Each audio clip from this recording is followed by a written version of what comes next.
Stephen Allen and Erich McElroy. Who's done a terrific job. Why, thank you.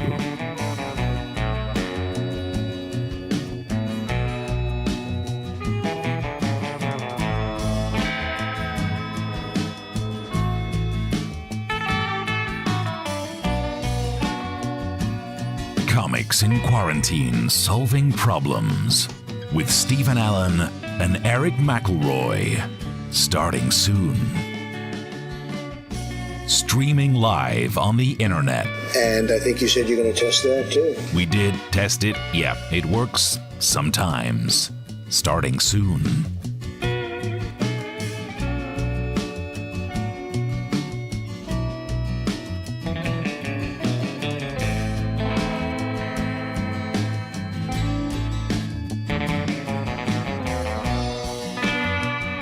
Comics in Quarantine Solving Problems with Stephen Allen and Erich McElroy. Starting soon.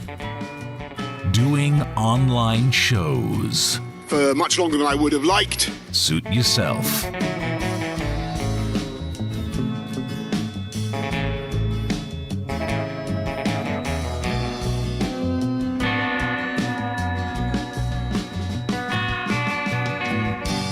Comics in Quarantine Solving Problems with Stephen Allen and Erich McElroy.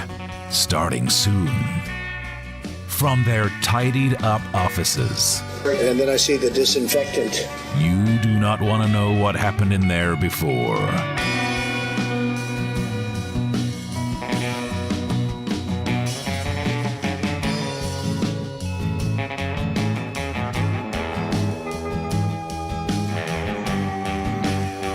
Comics in Quarantine Solving Problems with Stephen Allen and Erich McElroy. Starting soon. Answering the questions from you, the people of this country. If you email them in comics@somenews.co.uk or tweet at Mr. Stephen Allen or at Erich McElroy.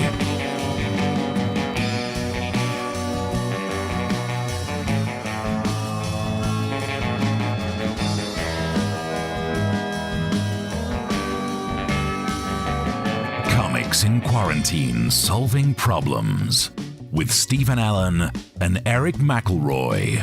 Starting soon. Starting soon. In a minute. 1 minute. Well, maybe a bit longer than a minute, but soon. Soon.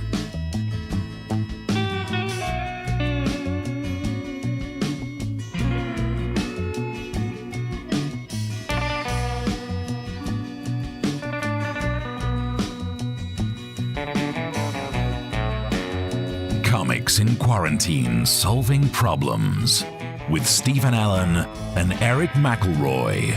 Starting soon. The web show we started because we were out of work. And it is still true. All right, don't rub it in.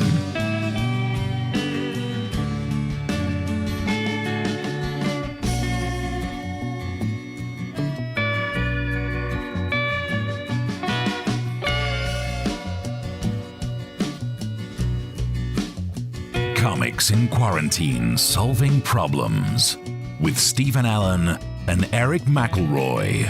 Starting soon. Using their expertise to solve problems. You're going to have to use medical doctors with.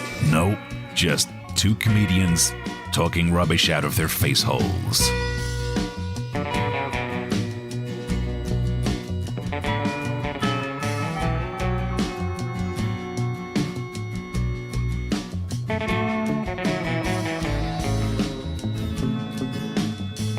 Comics in Quarantine Solving Problems with Stephen Allen and Erich McElroy. Starting soon. Lockdown 2020, giving Stephen Allen.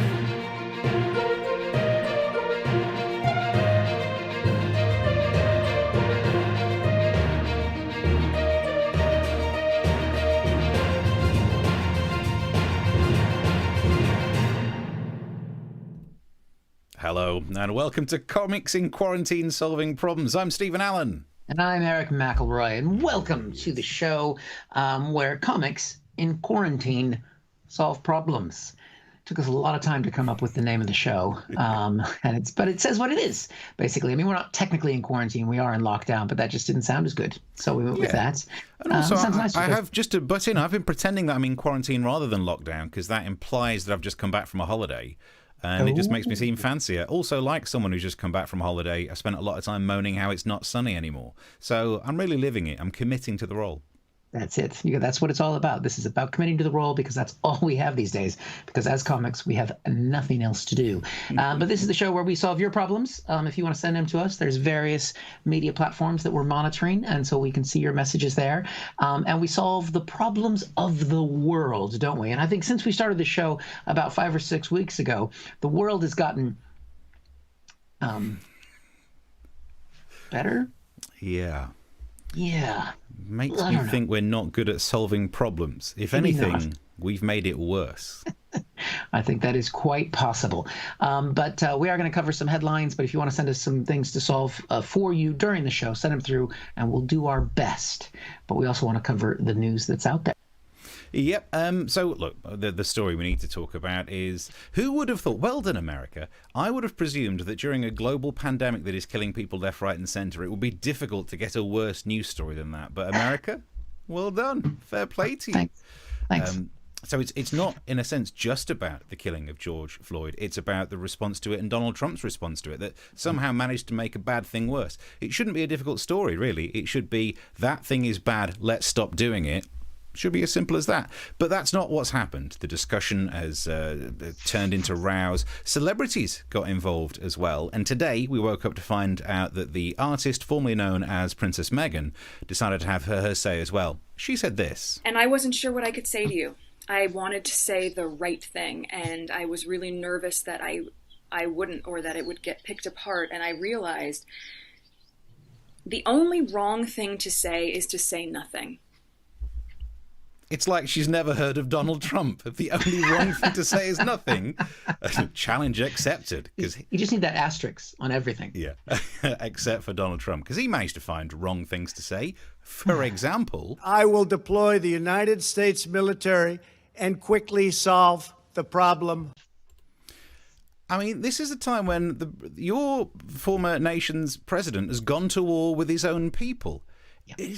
For years, right, when America's been talking about guns and then someone will say something like, well, we need our guns in case the government try to oppress us. You think the government is never going to go to war with you. Get a grip. And it turns out I was wrong.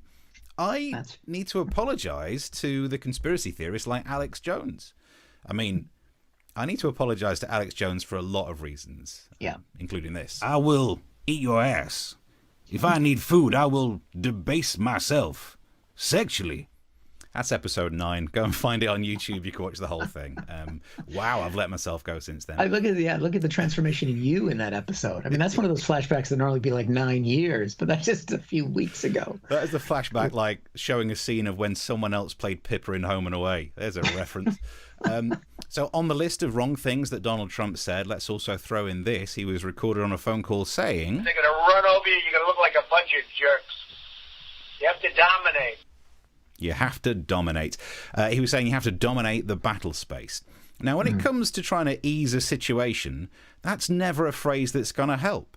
If anything, it's going to make it worse. That's why you never hear people use the word dominate when trying to get out of a fight in a British pub.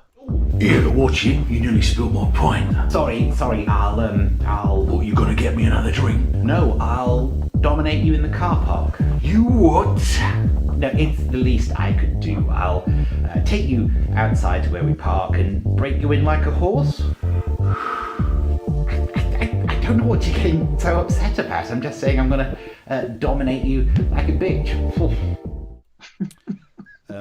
Acting. So Donald Trump's been saying wrong things left, right and centre, but even he had to correct himself because news came out that when there was a protest near the White House, there was a claim that he was in the bunker protecting himself. Then this hit the news.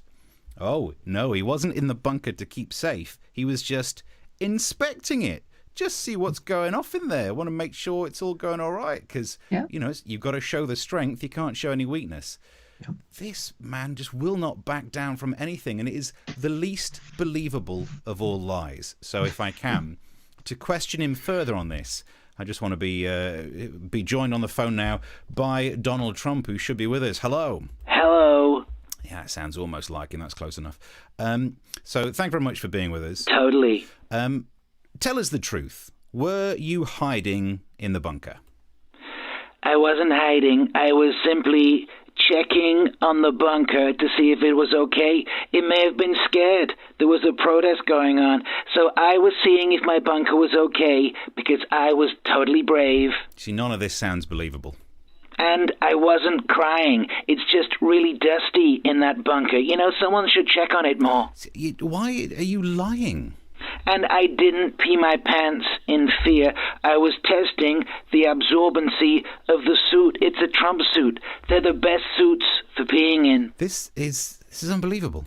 Also, when I was in the bunker, when I was watching that episode of Doctor Who, I wasn't hiding behind the sofa. I was checking on the carpet back there. Someone may have peed on it. You don't know. Yeah, someone. And when I tweeted Covfefe, I didn't get it wrong.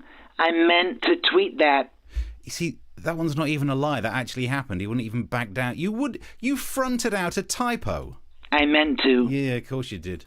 That's what I wanted to do all along. Thank you very much for joining us, Donald Trump. Man alive, it's been a crazy time. What's your take on Eric? Well, I mean, obviously, Trump manages to take a moment that should not be about him. It should be about police brutality in the United States and the militarization of the U.S. police and about Black Lives Matter. That's what this should really be about. But of course, Trump can't have anything not be about him. And the question came up about, why did he go to that church? Why did he, clear out the protesters? Why did he have them tear gassed, have them pepper bombed, which I didn't even know was a thing until now? And so why did he go there? And he tried to say he had a good reason, or his press secretary did.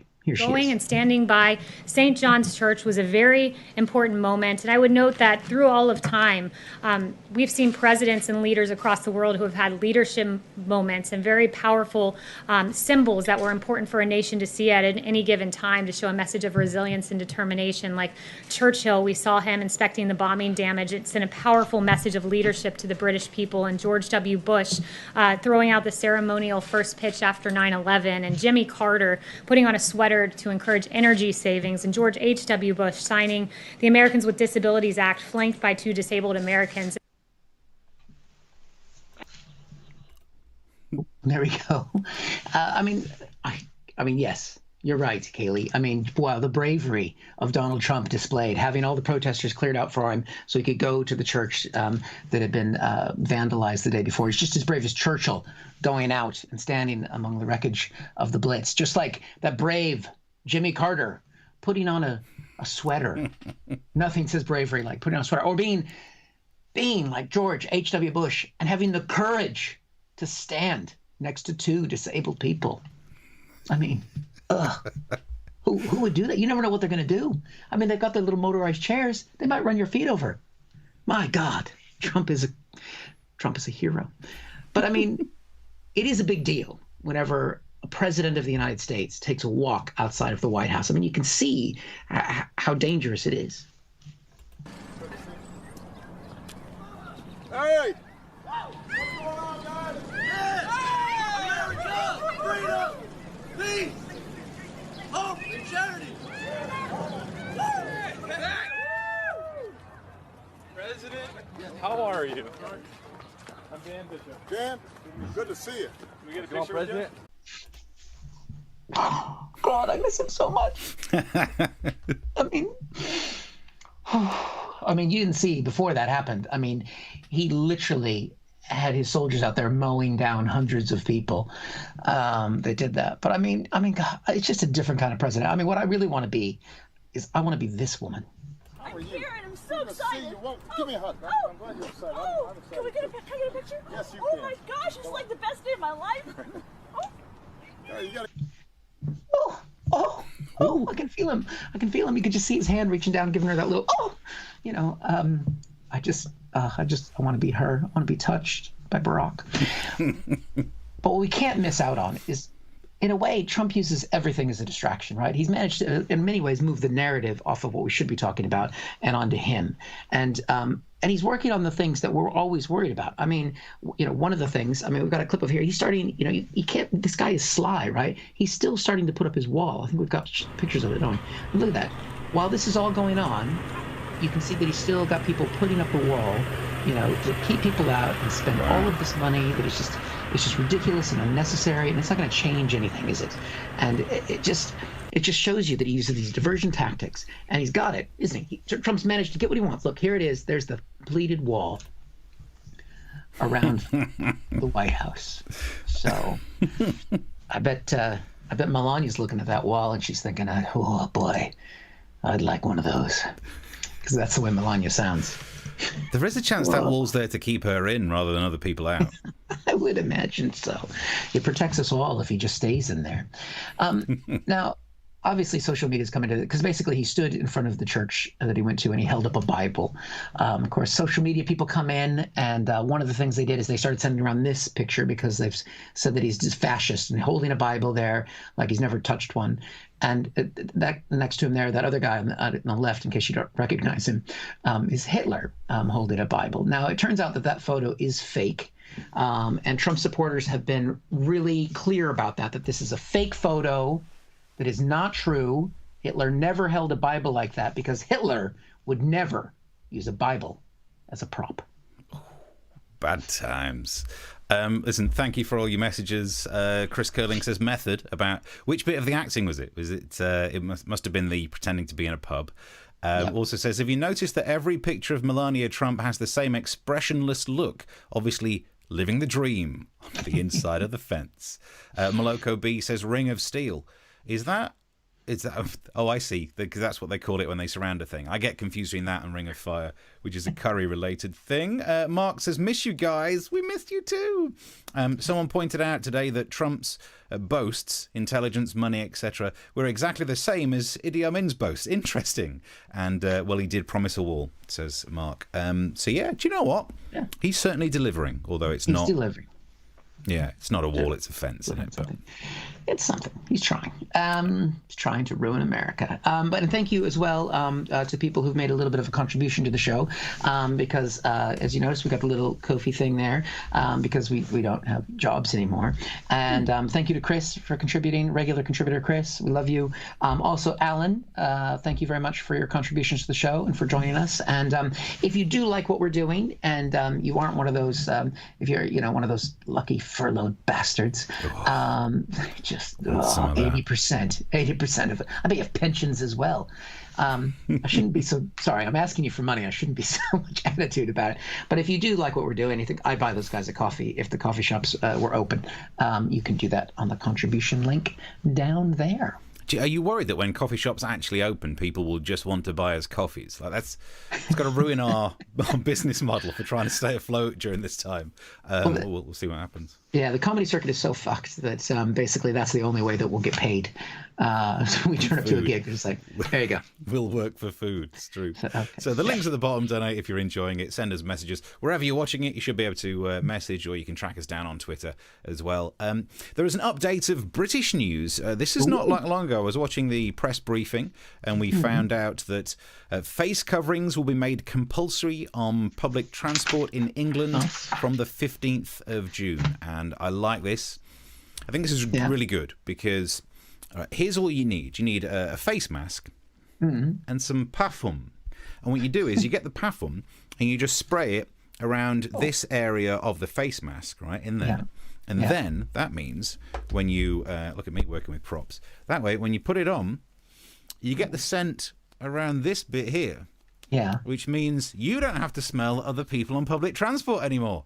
That's true. Oh, it's got to be so good. Also, because it'll be in the summer, because it's after the 15th of June, sunglasses. And if you're a balding gentleman like myself, or a celebrity, let's pretend I'm doing this because I'm famous. Often you wear the thing. Look at this. Oh, my God. Well done, police, spending all of that money on facial recognition technology, because this is what you got to be faced with. on public transport. Also, it means that when someone gets on and starts doing the old, "Excuse me, I'm just trying to raise some money," you don't even have to move to hide. You don't have to lift a copy of the Metro up. Wow. I'm going to say you've never looked better, Steve. Oh, thank you. Yeah, there's very little of my face that's still on show. So I also genuinely think this is a really good idea to wear the face mask on public transport because of this story. Scientists are trying to look into super spreaders. They reckon that they could be responsible for 80% of all cases, and scientists are trying to work out what makes someone a super spreader in comparison to the 20% of normal spreaders. And if you look at the areas where outbreaks have been, some of them can be traced to like one person. What makes a person a super spreader? I got a theory. Stephen Allen, BSC's ONS over here.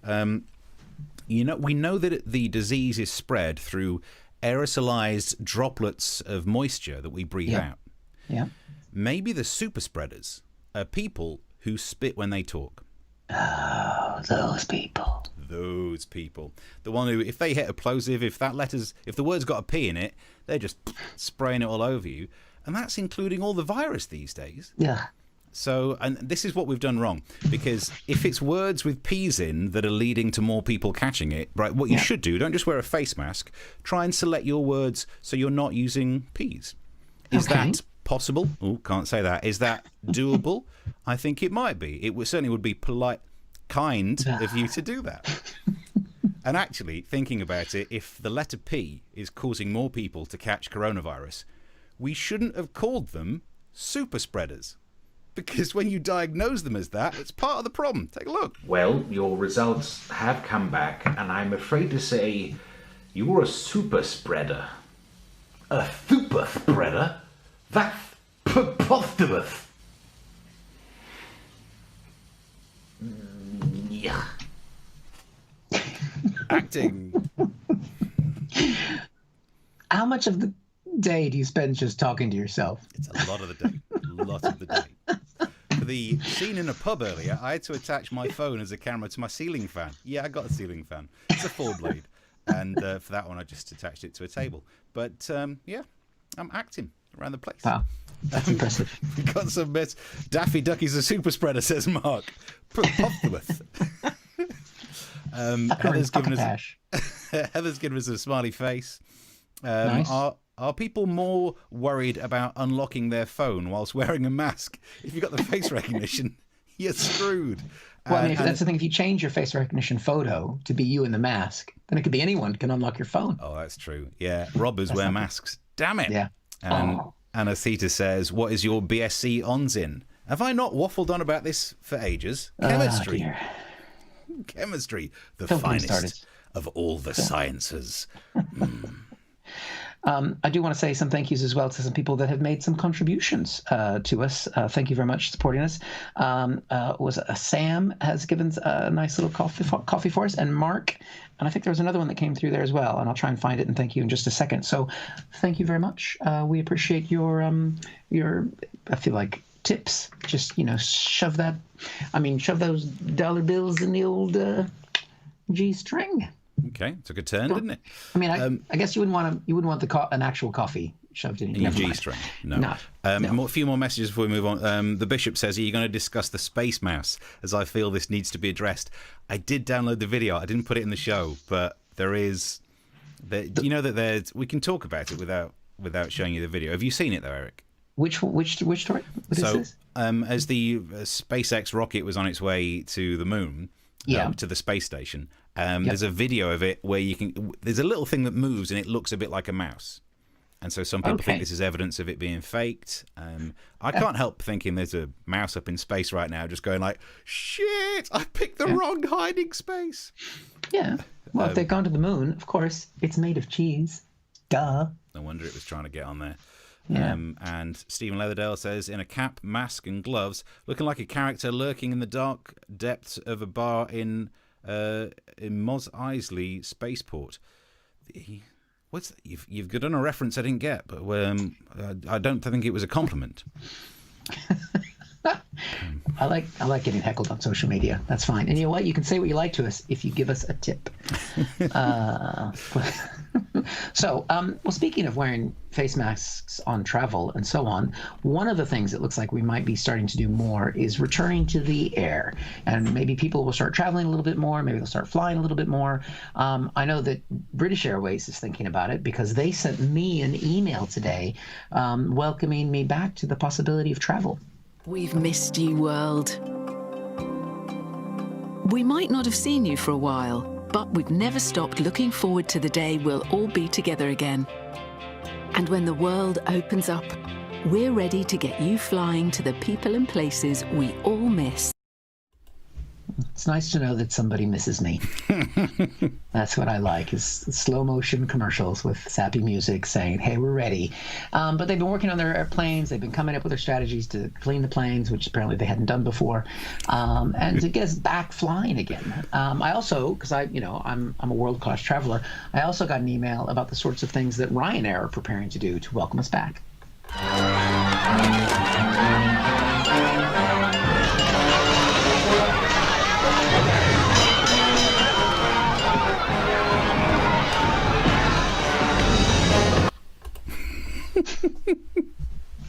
And the airplane aficionados will know that is a scene from Airplane 2. We did debate about which clip of the airplane to use. There was one I wanted, and Steve said I vetoed it. I vetoed it because Airplane 1 is definitely the better film. I'll give you that. But the panic scene, it suddenly has a woman move across the screen, bouncing her boobies and moving across. And we have been taken down from YouTube enough with these shows. Not for those reasons. But yeah, so I mean, if travel opens up again and, you wear your face mask on the tube to the airport, you get on the airplane, Steve, where are you going to go? And the glasses and the hat, and then stand there at the face recognition gate trying to get through it. Nowhere. I'm one of these people. I was reading an article today that I'm annoyed that I didn't write this as a column first, about having a fear of having to go back into society when lockdown ends. I know a handful of introverts. We don't talk much, and that's the way we all like it. And when lockdown happened, this is a great time for us. But I fear everyone who's not introverted that I know keeps saying, I can't wait for lockdown to end. We'll have to do this and do this and do this. And it feels like there's a reckoning. There is a punishment that's going to come my way at the end of this, where I have to spend more time with other people than I would have done to make up for it. Of course. So if I could go anywhere when lockdown's over and done with, right here. Maybe in that room over there where I film myself talking to myself. Well, you can sit in that room where you used to film a national television show as well. That's true. It is that room. All of the clips tonight have been filmed in, at once, the replacement for Elstree. Yeah, the Allen Studio. I should put that a big sign on the wall. Plaque. Replacement for Elstree. Just your neighbors will be like, "What the hell is he doing?" Just put it on the outside of the house. You get a blue plaque now on your flat. If I make it myself, no law against it. No law against it. So there we go. Back in travel. Thank you to Heather, who just gave us a little bit of a Ko-fi. So thank you very much for that. That is very much appreciated. Before we move on, any other socials to mention there? Yeah. So Stephen sent a reference that I didn't quite get. Mark says it's Star Wars. That's the problem. I'm not up on Star Wars. I've watched all the films, but I don't really connect. I don't really like Star Wars. You're a Trekker, aren't you? I'm a Trek kind of guy, and I've still, even though I've done nothing with my life for 11 weeks now, still not finished all of Star Trek Voyager. By God, they made a lot of episodes. And no offense, every time you notice it's a Naomi Wildman episode, skip. No idea what you're talking about. Moloko B says, didn't the mice make everything anyways? A la Hitchhiker's Guide to the Galaxy. Ooh. People are doing some good sci-fi references. I've just started reading that with my son. Nice. And is he helping you with the big words? Yes, he is. Mark says, call it Allenstree as opposed to Elstree. Yes. Loving this. Also a message saying, it's so great to watch you two. I've been off work for 16 weeks, was already ill when lockdown started, and you've made things so much better for me, says Mark Randall. I'm amazed that we have. I don't think we've made things better for ourselves. Nope, we have not. But we're glad we're here for you, Mark. Yeah, hang in there. Anytime. My wife doesn't even speak to me that nicely, so thank you. Keep sending messages. We'll chat some more on these. You can send us, buy us a coffee. The link's at the bottom. I want to do our regular feature. Sports. Sports. Sports. Sports. Sporty sports.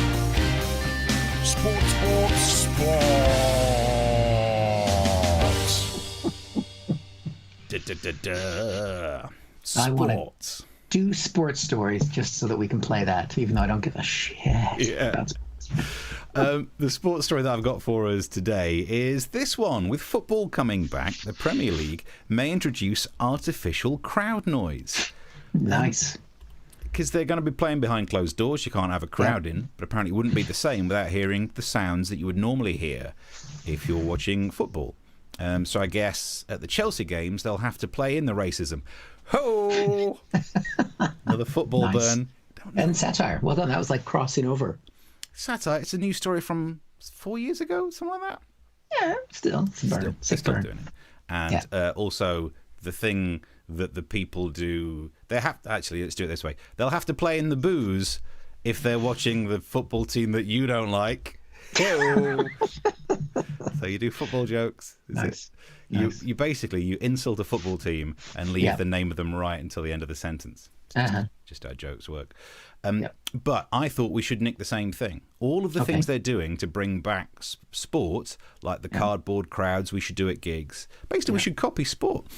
So I think we should do the same. We should have different sounds that we could play in of crowds. Because look, I love the fact that people enjoy this show. I really enjoy doing it, but it's not quite the same without an actual crowd in. So I think I can just play them in, and it will make it feel like I'm funny again. I've got some one-liner jokes. Here we go. Topical one-liners. Here we go. Nice. Start on this side. Donald Trump is so fat, when he sits around the bunker, he sits around the bunker. Satire. The government guidelines in the UK say that if you want to have sex with your partner but you don't live together, you have to wear a face mask. Still, it's better than the paper bag she normally makes me wear. Where does Napoleon keep his armies? Up his sleeves and not fighting his own people. You should pay attention, Donald. And I got another one which... Eric didn't know what I was doing at the start of the show before we started. I wrote this down and said this is my favourite and therefore worst joke that we're going to do today. The government rule says that if you don't live with your partner, you have to wear a mask during sex. And I know what you're thinking. What about Cummings? Yep, you have to wear a mask for that too. They didn't find that one as funny as me. Even your own canned laughter didn't quite come all the way through on that one. But hey, I'm here all week. Are you kidding me? On the bit that even I prepared, I'm still getting booed. That's how masochistic comedians are. We put in our own booing. We just want to make sure we don't get too big in our own station. Yeah. So there we go. If you've got any little jokes you'd like to say, Eric, I've got one left, by the way, in my clip of canned laughter. No, I don't want to say any jokes. I think that one's from Cheers. Thank you. Someone just donated, and that's what it came through as. So thank you, someone. Thank you. So someone likes your comedy, Steve, I think. Not everyone. And I think we're coming towards the end. I've got one more story to cover. So if you'd like to contribute, we will be back next Tuesday, of course, at 9:00 in the UK.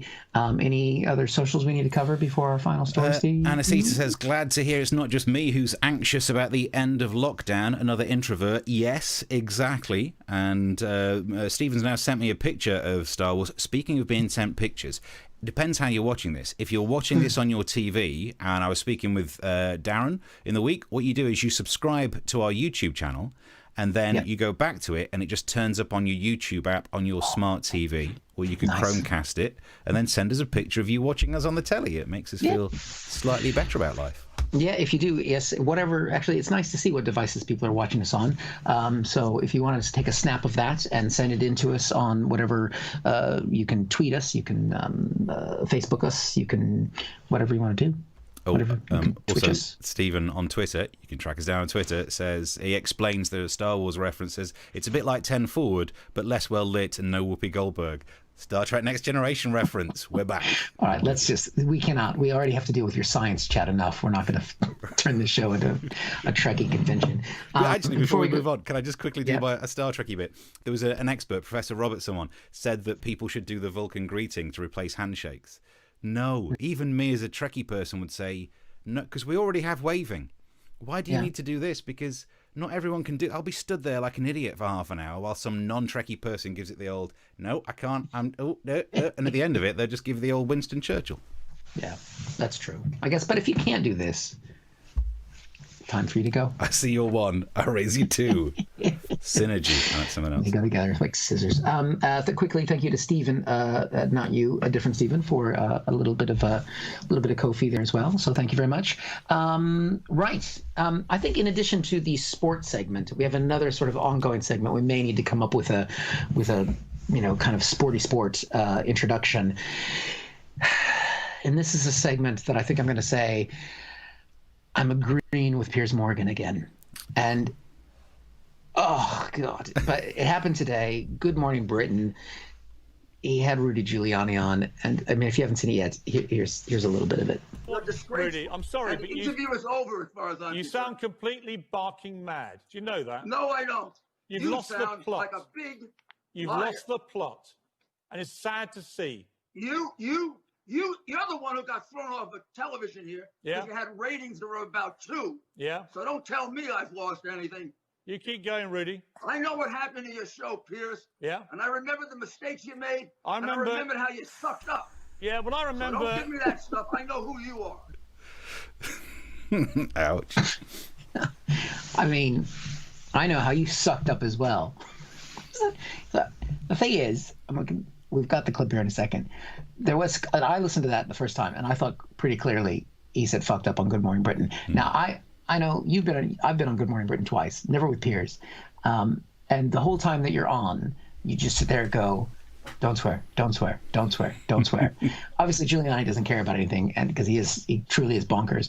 But if you just isolate it, I think we've got it just again, don't we? I can play it again and again if you want, just so we can have a good listen. Yeah, I mean, let's add some context to it. Let's say Donald Trump's presidency is. Oh no, it's not replaying now. It's not there. It's there. It's there. It's sucked up because it does. I mean, I don't want to make fun of him for this because he does have a bit of a lisp. So I don't want to make fun of him for that. I want to make fun of Rudy Giuliani because he's become a complete fucking moron. But it's beautiful to watch. And once again, Piers Morgan, you're my guy. How could Piers? I mean, yeah. It's amazing to see him. Rudy is just losing it, isn't he? He's sat there with his little microphone at home, just ranting like that. What's gone wrong? Basically, he spent too long near Trump. He realizes that you can pull direction by doing something crazy like that, and then no one's talking about policy. They're talking about how he managed to say. It takes away. I've got to let it rest first. There it is. Let it cool down. Sucked up. That's not even a phrase, is it?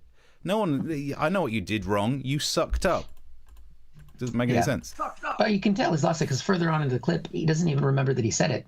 He said, "I use foul language." I didn't use foul language. I mean, that's how much. But he's a New Yorker. To be fair, my wife. I mean, she yells at me all the time, and I'm like, "You're yelling at me," and she's like, "I'm a New Yorker." And it's like, that's what I do. Okay. That's what I do. So we're 3 minutes over. We'll wrap up some chats now. Mark says I can double Vulcan as well. Ooh. The double Vulcan. That's not a thing. Is it not? That's no. That means something else. Live long and prosper like this. Yeah.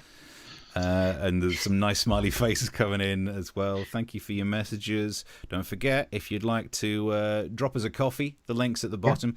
We'll be back on Tuesday as well. Oh, you must be doing some weekend gigs. What have you got coming up? Well, yes, Crack Comedy is doing Crack Comedy Live on Sunday night at 8 o'clock. So if you go to crackcomedy.com, there's links to take you through there to the show. And we've got, what's great about lockdown is that there's some really good comics that would never do my regular comedy club otherwise, but they're desperate and they don't, but they, yes. So I don't want to, we got Sarah Barron live at the Apollo, Paul McCaffrey, Live at the Apollo, Carl Donnelly. He's got a fantastic podcast. He was on Russell Howard's Good News and Dave's comedy show and so on. And Josh Howey, who's at his own Radio 4 show. And then there's me, who was on Good Morning Britain. You're on this. Yeah, and I'm on this. I'm on this. And I've got someone on one of my socials is Shantha has said, is in Sri Lanka, and has said this is a funny program. So we are global. Wow. Sri Lanka. It's a bit fancier than we normally expected, but wow. I'm pleased with that. Are you doing any gigs, Steve? No gigs at all. A few little radio appearances, but nothing particularly paid. So you're just going to sit and listen to that laugh track, aren't you? I'm going to sit and listen to that and just keep growing the beard, which still in It's real getting life there. it looks so much worse than it does on here. Yeah, Every getting gingery. It's proper ginger now. Because I used to have a mottle of lighter than ginger, and dark, and all of the dark has just gone grey. Yeah. And also, I don't know if you can see, but I've got a crown. I've got a crown on this side of the face. Now it's just like you're using us for a mirror. This is definitely the better side, isn't it? Yeah. So I'm just going to sit around growing the beard for a while. Because that's what I've got going on in life. Yeah. So we will be here back on Tuesday. Do check out Crack Comedy on Sunday if you want to do that. You can send us your problems. We'll try and solve them. I'm sure that the world will be fine and better by next week, right? Yeah. Can't get worse. And do us a favour, if you get a link to the full show, send it to friends as well. That would really help us out. Let's plug this bad boy while we're here. That's it. And thank you. I got a little Aussie who said thanks as well. And keep the faith. Thank you, Aussie. We will. And throw us a coffee if you can. And otherwise, I guess we will see you next week. Yeah. See you to them. Bye. Thanks very much. Bye.